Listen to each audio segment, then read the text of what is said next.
તાલુકા સમૂહ લગ્ન સમિતિ દ્વારા આયોજિત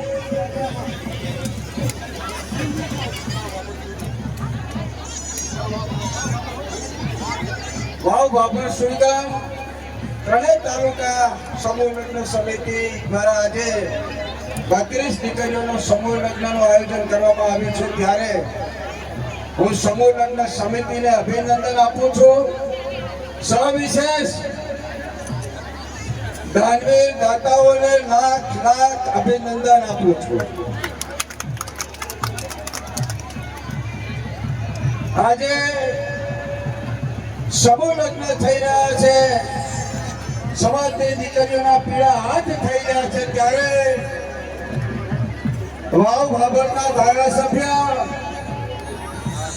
અને બનાસકાંઠા લોકસભાના લોકપ્રિય લોકલાડીના ઉમેદવાર સન્માનીય જ્ઞાનીબેન ઠાકોર અહીંયા મંચસ્થ પર સૌનું નામ લઈ શકું છું, સૌને ઓળખું છું, પણ સમયનો અભાવને સન્માનીય મંચ ગામે ગામથી માનવીયાન જાનૈયા બનીને આવેલા સૌ મારા મુરબ્બી આગેવાનો, યુવાન દોસ્તો, મહિલાઓ, આજના તબક્કે તો વિશેષ કઈ વાત નથી કરતો, પણ બેન છેલ્લા 12 મહિનાથી ધારાસભ્ય બન્યો છું, ગામે ગામ ફરું છું, એટલે થોડીક ટકોર કરવા આવ્યો છું. ટકોર એટલા માટે અને સૂચન પણ કરું છું કે ખૂબ વિશાળ મંડપ મારવા બાંધીને આપણે ઘરે લગ્નો કરી રહ્યા છે. કરો, ના નથી, પણ દેખાદેખીથી બહાર નીકળીને કરો. અમે જે 5 વીઘામાં મંડપ બાંધ્યો છે તો મારા 7 વીઘા મંડપ બાંધવો છે. આવી દેખાદેખી હિસાબ ના કરો.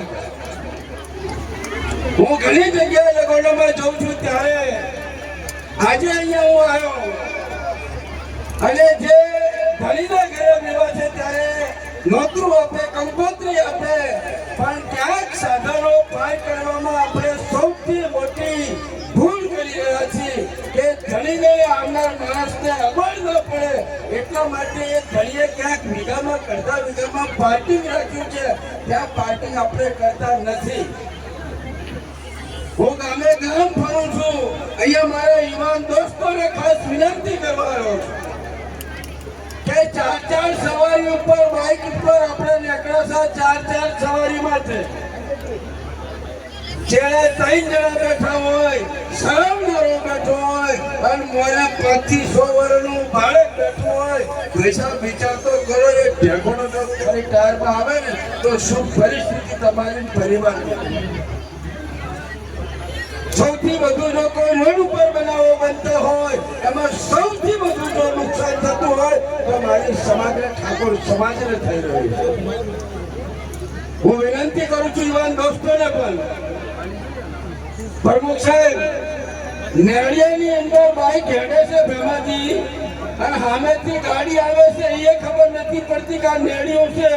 એકો 20ની સ્પીડે બાઈક હેડે છે. અમે જાત અનુભવ કર્યો છે.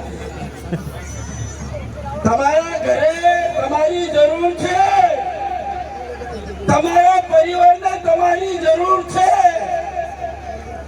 5 મિનિટ હું કે જ્ઞાનીબેન અહીંથી અમદાવાદ જાય અને 120ની સ્પીડે ઇનોવા ચલાવવા તો 2.5 કલાકે પહોંચા અને 100ની સ્પીડે ઇનોવા ચલાવવા તો 3 કલાકે પહોંચા. વહી શું જાય? અમે જાતે જોયું છે. મારી સમાજ છે, મારે કહેવું એવું મને આજે આ મંચ ઉપર જરૂરી લાગે. સમાજ ની એકતા ખૂબ સારી થઈ ગઈ છે, પરંતુ સમાજે સમય આવે જે નિર્ણયો લેવા પડે એ નિર્ણયોમાં પણ આપણે ક્યાં ખૂણો ઉતરી રહ્યા છે એવું સ્પષ્ટપણે મને દેખાઈ રહ્યું છે. એટલે અહીંયા જે કોઈ યુવાન દોસ્તો મારા છે, વડીલો છે, માતાઓ, બહેનો છે, આજે સમૂહ લગ્ન છે અને બાપા રાધારામ ને ભગવાન સદારામ ની સાક્ષી આ મંચ ઉપરથી તમારો ધારાસભ્ય નહીં પણ તમારો દીકરો તમારો ભાઈ બની એક વાતની ભીખ માંગવા આજે આવ્યો છું. આલશો કે નહીં? આલશો કે નહીં? હાલો હરખું બોલો. હું થોડો પાછળ ભીખ માંગવા આવ્યો છું. આલશો કે નહીં? હાલો હું બાપા સદારામ ને ભગવાન રાધારામ ને સોગંદ આપતો નથી પણ ક્યાંક મારી ઠાકોર સમાજ, મારો યુવા ધર્મ, મારી દીકરીઓ, મારો પરિવાર, મારો કોઈ કારણોથી બરબાદ થઈ રહ્યો છે, કોઈ કારણોથી બરબાદ થઈ રહ્યો છે અને એની ખાતરી માંગવા કોઈ સોગંદ લેવા નથી આવ્યો પણ બે હાથ ઊંચા કરી અને 32 દીકરીઓના સમૂહ લગ્નમાં દીકરીને આશીર્વાદ આપી અને મને એક ખાતરી આપો તો હું તમારાની શબ્દની ભીખ માંગું ને પૈસા માંગવી નથી. આલશો તો આ દીકરીઓને માથામાં હાથ મેલી આશીર્વાદ આપજો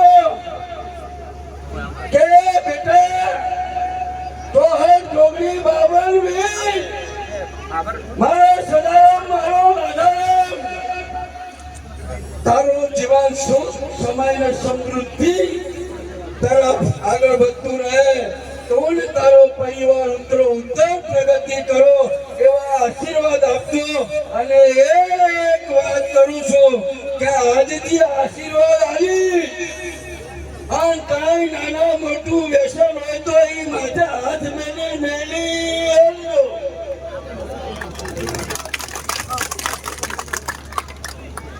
કેમ આટલો બહાર મૂકું છું? જ્ઞાનીબેન સાક્ષી છે મારા પરિવાર,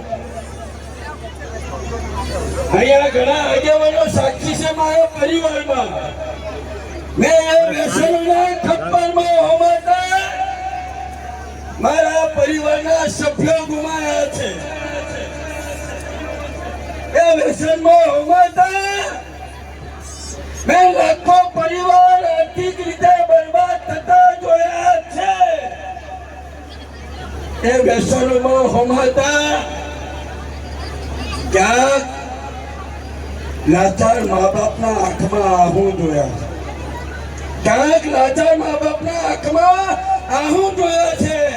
અને આજે આ વિશાળ સંખ્યાની અંદર ક્ષત્રિય ઠાકોર સમાજ આ દીકરીઓના સમૂહ લગ્નમાં આશીર્વાદ આપવા આવ્યા છે ત્યારે આપનો દીકરો આપનો ભાઈ બની બે હાથ જોડી નમન કરી આજ માગણી કરું છું કે કાંઈ નાના મોટું રાતનું પીળું જેવા પ્રકારનું હોય એવું આજથી મેલી આલજો. અને યોગ ઘણા આપણે પાછળ છે. અહીંયા અમારે લક્ષ્મીપરાથી સોલંકી પરિવાર છે, ડોક્ટર કનુજી સોલંકી, એમના પરિવારમાં જો 7 ડોક્ટરો છે. ઘણા એવા પરિવાર છે કે એમના પરિવારમાં ક્યાંક ને ક્યાંક પોલીસ કોન્સ્ટેબલ, હેડ કોન્સ્ટેબલ, નર્સમાં હોય. પણ આ મંચ ઉપર જોવા માંગુ છું આવનાર સમયમાં મારા યુવાન દોસ્તો મારી દીકરીઓ જે અભ્યાસ કરી રહી હોય તો મંચ ઉપર એવા સ્ટાર જોવા માંગુ છું કે ક્યાંક મારો ઠાકોરનો દીકરો એસપી ડીએસપી બેઠો હોય, ક્યાંક મારી ઠાકોરની દીકરી કલેક્ટર, ડેપ્યુટી કલેક્ટર કે મામલાદાર તરીકે સ્ટેજમાં બિરાજમાન હોય. આવું જોવા માંગુ છું ને આવું સપનું છે. એટલા માટે આપ સૌને વિનંતી કરું છું અને ગામે ગામ કહું છું કે જોહર જોગણી બાબન બિંદે વર્ષોથી આદિ એનાથી ભજતા આવ્યા છે. આહો મહિનાની આઠમ હોય, ચૈત્ર મહિનાની આઠમ હોય, ફોઈકતી માતાને વડું વધમણું કરતા આવ્યા છે. પણ એક માતા નિહારી ગયેલી છે, તમે મેં બધાએ એક માતા વિહારી બની છે અને એ છે વિદ્યાની દેવી માં સરસ્વતી. વિદ્યાની દેવી માં સરસ્વતી અહીંયા સરકારી કર્મચારી કોણ છે ભાઈ? શિક્ષક છું, ગણેશભાઈ છો ને? હવે આ તાલુકા પંચાયત જિલ્લા પંચાયતની ચૂંટણીઓ થાય તો અહીંયાના 5